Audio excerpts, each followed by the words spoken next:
Hello students, कैसे हैं आप सब लोग। अगर आप लोग भी बोर्ड एग्जाम में टॉप करना चाहते हैं और आप लोग सोचते हैं कि भाई हम बहुत बढ़िया नंबर लेकर आएंगे, तो भैया आप लोगों को बता दूं, आप लोगों को करनी पड़ेगी पढ़ाई। और आज के समय की सबसे बड़ी प्रॉब्लम से यही निकल कर आ रही है कि बच्चे पर पढ़ाई नहीं हो पा रही है। पढ़ाई इसलिए नहीं हो पा रही है क्योंकि भैया बच्चे का पढ़ाई में मन लग ही नहीं रहा है।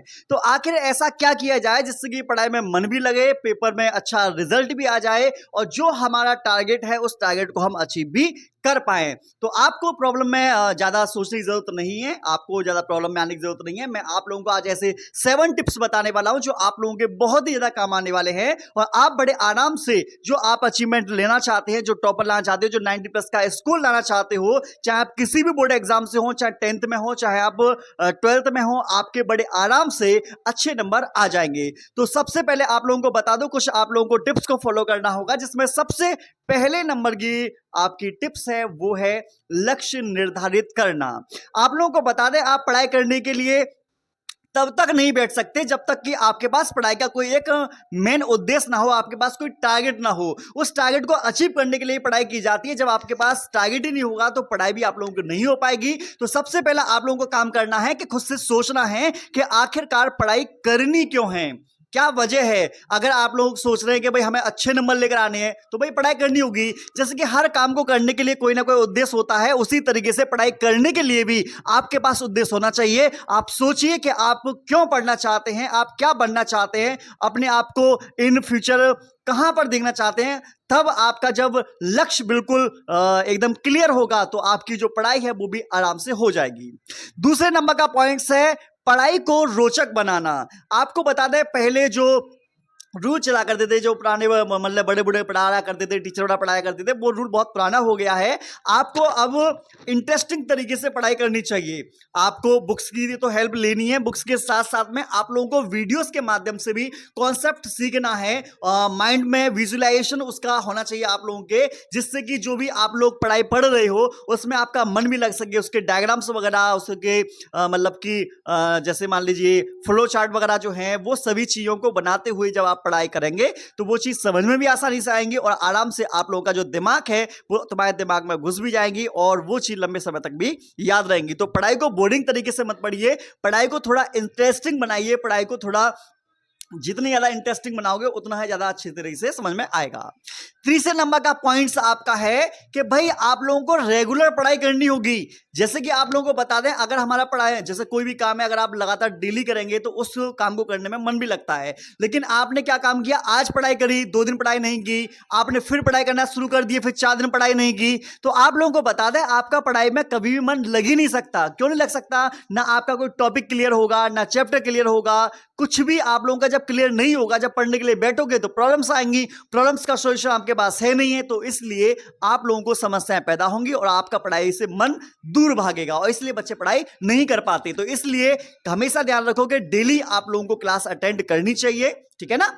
अगले नंबर का है 4th पॉइंट, आप लोगों को बता दें तनाव कम करें। क्योंकि आप लोगों को बता दें, आप अगर टेंशन में होंगे तो आप लोगों से पढ़ाई नहीं हो सकती। पढ़ाई होगी तो वो आपके कूल माइंड से होगी।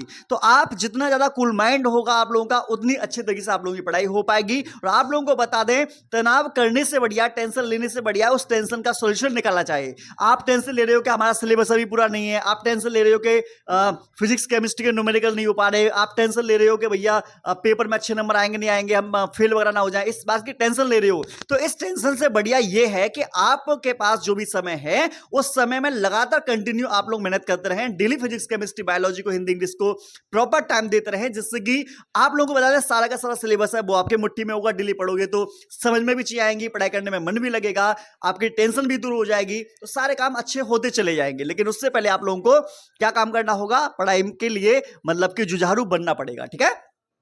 5वें नंबर का पॉइंट है अपने शिक्षकों की मदद लें। आपको बता दें, कभी कभी हमारे पास ऐसी प्रॉब्लम्स आती हैं कि कोई चीज बच्चा खुद से नहीं समझ पाता है, ठीक है। तो आपको बता दें, आप हमारी हेल्प ले सकते हैं। अगर बायोलॉजी की प्रॉब्लम है तो हम आपकी सॉल्व कर देंगे, फिजिक्स केमिस्ट्री की है तो आप अपने टीचर से बात कर सकते हैं। कोई कॉन्सेप्ट समझ में नहीं आ रहा, न्यूमेरिकल समझ में नहीं आ रहे, या मान लो कोई और कॉन्सेप्ट चीज है, तो कोई भी चीज समझ में नहीं आ रही है तो आप अपने टीचर की हेल्प लेने में के लिए बिल्कुल भी झिझके नहीं। बिल्कुल टेंशन फ्री होकर आप अपने टीचर की हेल्प लें और बताएं कि भाई हमारी ये समस्या है, इस समस्या को समाधान बताएं, जिससे कि जब तक आप पूछोगे नहीं तब तक आपको आंसर भी नहीं मिलेगा। तो उसी तरीके से जैसे एक पेशेंट होता है, बीमार होता है, वो डॉक्टर के पास जाता है, जब डॉक्टर उसको इलाज बताता है और पेशेंट ठीक हो जाता है, उसी तरीके से आपकी कोई भी पढ़ाई की समस्या अगर है तो आपको बता दें, आप अपने टीचर को जरूर बताएं, जिससे कि वो आपकी मदद कर सके। ठीक है। छठवें नंबर का पॉइंट्स है धैर्य बनाए रखें। आप लोगों को बता दें, एक दिन की पढ़ाई में कुछ नहीं हो सकता। आप लोगों को बता दें, आपका जो मन है वो जल्दी विचलित हो जाता है। तो आपको माइंड को क्या करना होगा, धैर्य बनाकर रखना होगा, डेली स्टडी करनी होगी, डेली अपने मन को शांत रखना होगा, डेली कॉन्सेप्ट सीखने होंगे, डेली न्यूमेरिकल्स करने होंगे, डेली चीजों को लर्न करना होगा। तो ये आप डेली का वर्क करेंगे, धैर्य बनाकर जब डेली आपकी स्टडी होती रहेगी, तब जाकर धीरे धीरे आपके अंदर इंप्रूवमेंट आना स्टार्ट होगा। आपको बता दें, बहुत से बच्चे ऐसे हैं जिनकी हैंडराइटिंग खराब है और पहले भी खराब थी, आज भी खराब है, तो आपको बता दें उन्होंने कुछ इंप्रूवमेंट नहीं किया। तो आपको बता दें, आपको अपने अंदर लगातार इंप्रूवमेंट भी करना है कि हम पहले ऐसे थे और अब ऐसे हैं, पहले हमारे टेस्ट में नंबर ऐसे थे, अब हमारे इतने आने चाहिए। तो हर बार आप लोगों को अपने अंदर इंप्रूवमेंट भी लेकर जरूर आना है। ठीक है ना। लास्ट नंबर का पॉइंट है उपयुक्त वातावरण बनाए रखें। मेरे पीछे का जो बैकग्राउंड है उसे आप इग्नोर कीजिएगा, ट्रेन का होगा। लेकिन आप लोगों को बता दें, आप जब भी पढ़ाई करने के लिए बैठे तो कोशिश करें कि आपके लिए अनुकूल वातावरण होना चाहिए। आसपास में शोर शराबा ज्यादा ना हो तो बढ़िया है। आपके जो फोन है, अपने फोन को अपने आप से दूर बनाकर रखें। जिस समय टीवी चल रही हो, टीवी को भी आप दूर रख सकते हैं। कोशिश ये करें कि शांत वातावरण हो और कोई डिस्टर्ब करने वाला आप लोगों के पास नहीं हो, ना मोबाइल, ना टीवी, ना दोस्त, कोई भी नहीं होना चाहिए। जिस समय आप लोग पढ़ाई कर रहे हैं उस समय आपका पढ़ाई का फोकस जो है वो टूटना नहीं चाहिए। तो ऐसा वातावरण बनाया जिसमें पढ़ाई करने मन लगे। और इसीलिए आप लोगों को पता है, बहुत से लोगों ने कॉन्सेप्ट निकाला है लाइब्रेरी का। लाइब्रेरी का कॉन्सेप्ट आया ही यहीं से है, क्योंकि वहां पर उपयुक्त वातावरण मिल जाता है बच्चों को पढ़ने के लिए। लेकिन कुछ